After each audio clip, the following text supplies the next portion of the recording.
الله جل في علاه أنزل آية شباب تقرأ إلى قيام الساعة. هذه الآية في سورة مريم، قول الله فخلف من بعدهم خلف ليش؟ أضاعوا الصلاة.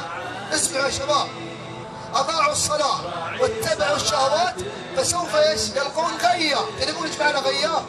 غيا وادي في جهنم، يقولون له التفسير أعظم من النار. هذا الوادي لمن؟ لمن ضيع الصلاة واتبع الشهوات. تخيلوا يا شباب، جبريل أنزلها إلى النبي عليه الصلاة والسلام.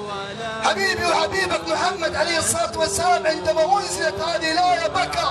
ليش يبكي النبي؟ قل لي بالله. النبي عليه الصلاة والسلام الله غفر ذنوبه ما تقدم وما تأخر. النبي عليه الصلاة والسلام أول من يدخل الجنة، بس ليش يبكي؟ ليش يبكي عند هذه الآية؟ تعرف ليش؟ تبغى تعرف ليش؟ يبكي عشان يحبني ويحبك. يبكي يا شباب رحمة بنا، حريص علينا.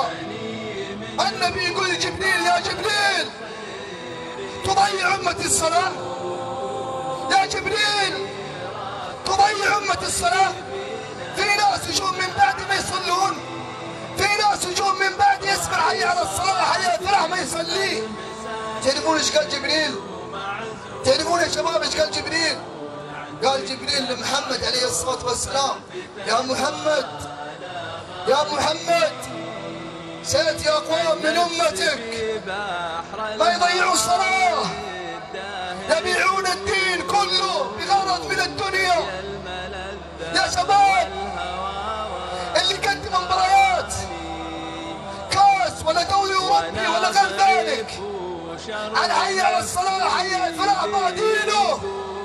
يا شباب اللي قدم شهواته ورغباته واللفلفة والهجولة والشباب والصحبة ويسمع منادي الله حي على الصلاة حي على الفلاح يناديك ويضيعها ويتركها والله بعدينه.